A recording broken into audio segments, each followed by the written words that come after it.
Hello, I ordered Jabba sail barge, the katana, and I had been waiting for about a year to get it.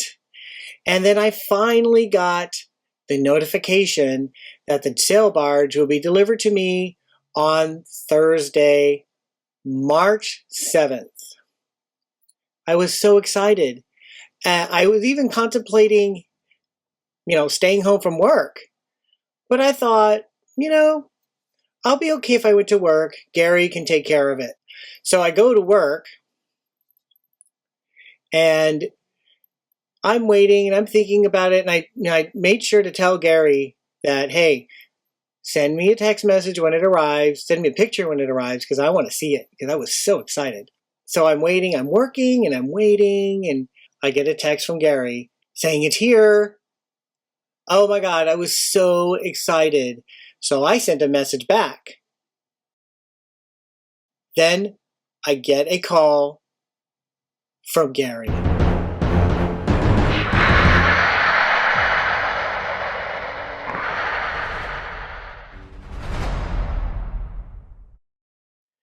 You know what? Why don't I let Gary tell you what happens? Come on over, Gary. Hello. So I get a call from Gary, and what happened, Gary? This is a first-person account, so that's why I want him here.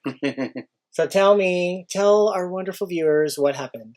So, I saw the FedEx guy pull up from the front window, so I immediately text Richard, it's here!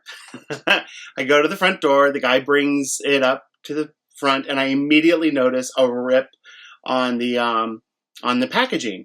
And I had been told to ask on the outer box, on the packaging, on the package. So I'd been told to ask for an exceptions report before signing for it. So I tell the guy, I need an exception report number because there's damage to the box, and I need to know that just in case something happens, that there's some damage inside, which I can't know until I open it, that FedEx acknowledges that the box came that way. And he refused. And then I asked him, he's like, well, you have to call FedEx or call the HasLab, the manufacturer. And I said, well, just give me a second to call this because I need to deal with this. And he's like, you need to. I'm like, no, I will sign for it, but only after I get this exception report number, and I need that number. And he's like, well, if you're refusing, I said, I'm not refusing it. I'm just asking for this exception report number.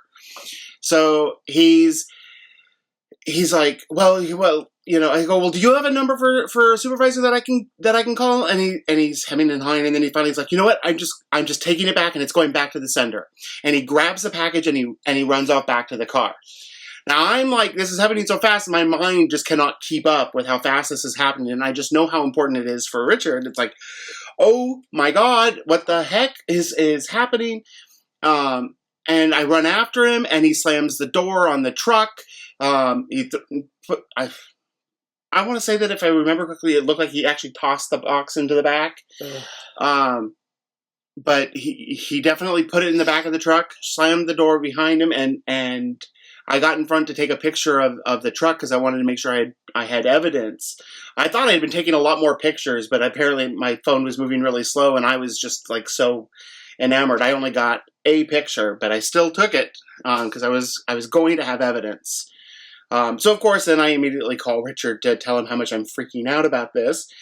So of course I spiral him. So I'm at work, and then I'm helping my little kids at work, and I get a call from Gary, and he relays to me what happens, and of course, I immediately freak out.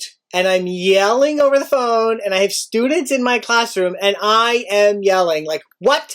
What are you telling me? I don't, he was telling me that there was a rip in the box, and I'm like, and that I shouldn't accept it with it torn, and I'm like, I don't care, I just wanted it. And I didn't say that I wasn't going to accept it, and that was the thing that pissed me off about the driver, is that I never said I wasn't going to accept it, I just wanted evidence from FedEx that they delivered it as such. I think once he said that the driver took it away, that all the information that Gary was giving me was getting garbled and jumbled, and I was hearing that. What I was hearing was that there was a rip in the box. I wasn't going to sign for it, and I was just like, "What?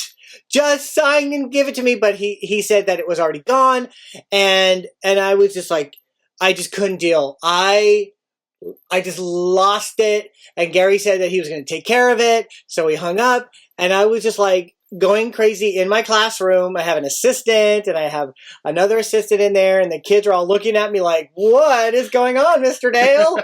And I was just standing there like, "Oh my God, I just can't deal. I can't deal anymore.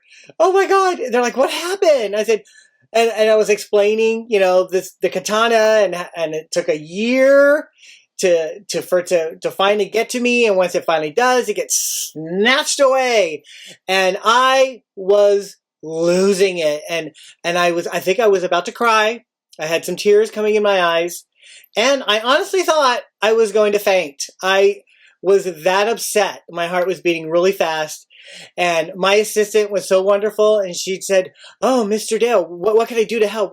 And she's like, "Well, maybe you can call customer service and ask them to have it, the truck go back to your house." And I'm like, I was already on. I was like, and Gary was already trying to do all that stuff, but I was like, I was so freaking out. I was so upset.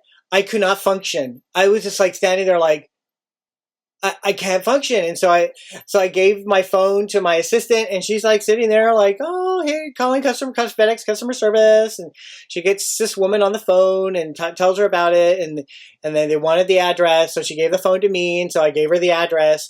And basically the woman said that the driver could not go back to the house. And I was just like, "Oh my God. Oh, I can't go back to the house." And then she said it would probably have to go back to the facility, and I'm like, "No, don't." She says, "Well, we could have it dropped off at your nearest FedEx office." And I said, "Okay, do that. Have it go there. Go to the FedEx office, and can I pick it up today?" And she says, "No, unfortunately, you can't pick it up today. You'd have to pick it up on Friday." And I was just like, "Oh my God." Meanwhile, I've already put that request in. So before he's even talking to the person, I've already got that request already filed on the computer. And then I'm calling, and I'm also speaking to a person and telling them exactly what happened and getting an incident report number. And then I'm on the phone with HasLabs, telling them about what happened and getting an incident report with them, and then connecting their incident report with the FedEx incident report, just because I didn't want it to end up going back to Chino. Yeah. And even if it did, it's like, okay, well, can we pick it up directly from Chino? It's like, can we just pick it up? It's like, why are we sending this? We're so close. It's like, yeah. Why are we having to deal with FedEx for something that we could literally just drive there in 30 minutes? And it was, I was so upset because, there's that expectation, you wait for a whole year and you get this date, this saying that this is when your item will arrive, and you expect to get it that day.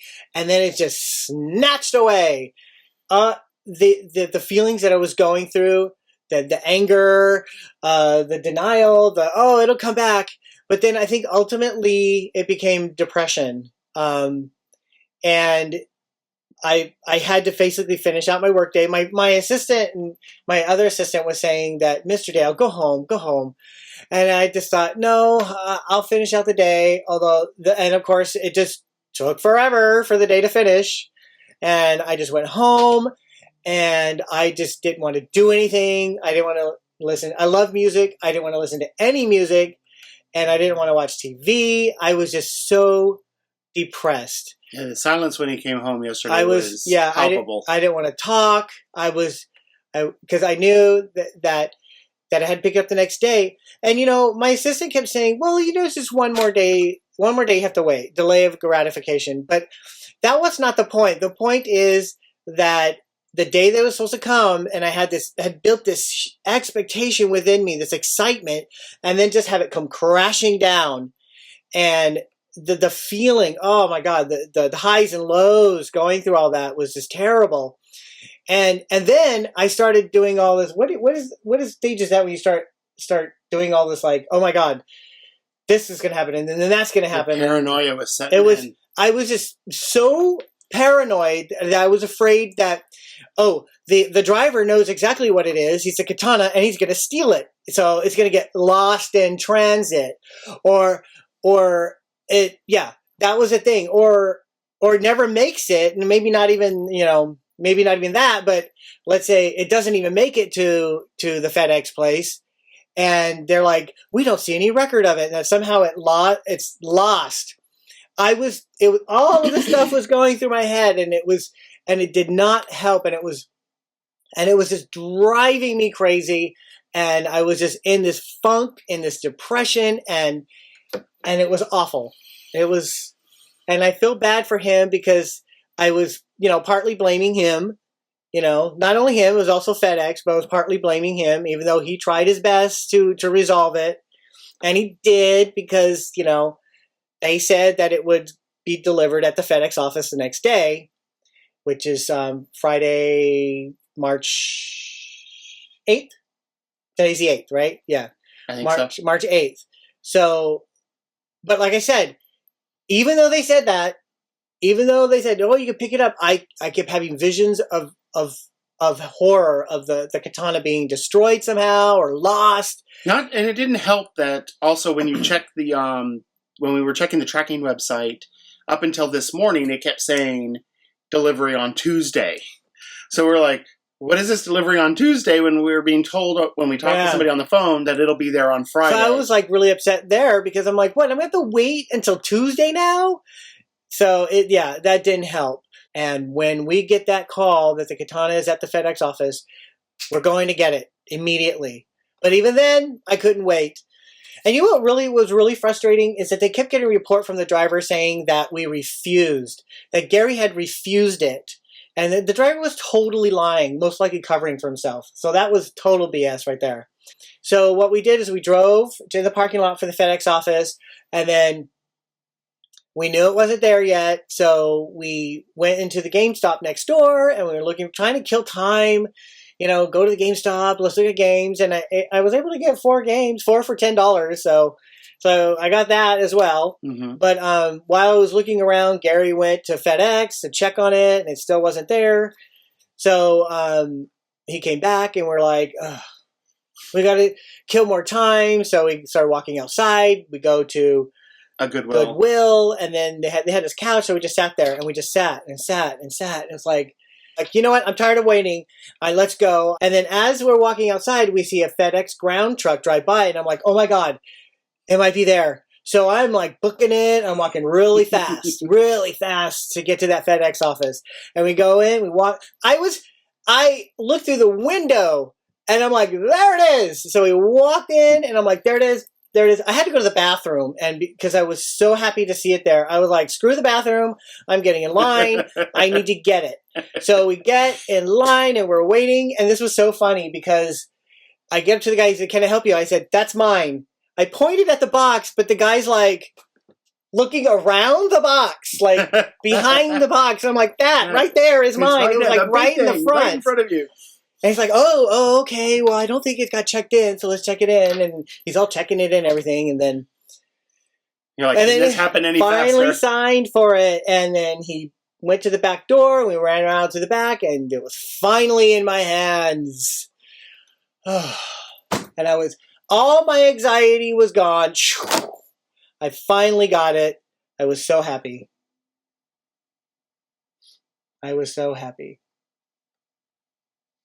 And I don't totally blame Gary. Totally blame. I know how he is when it comes to customer service and stuff, so I think he may have been a bit too forceful with the driver. That may have been what it was, and it maybe has scared the driver. That could have been what it was. Well, I am a big burly bear, so he was smaller than me, so. So that could have been what it was, but I'm a teddy bear! But yeah, he's a sweetie. He's a sweetie. But I have it, and now I'm going to show it to you. And here it is. It is gigantic. Wow. I saw pictures, but I just, you can't really fathom how huge it is until it's actually in front of you. It's just, it's massive. Yes. Look at this. It's making me feel small. And the box is gorgeous. Wow. Yeah, that artwork. The pictures. I am so stunned. And Hasbro did this kind of, what do you call it, foil? Their brand name is foiled right there. Well, it has a foil stamp. It's beautiful. I love this so much, and I'm so happy now. All my anxiety is gone. It's just beautiful. I love it. So let me turn it. We're gonna turn around so you can see the back side.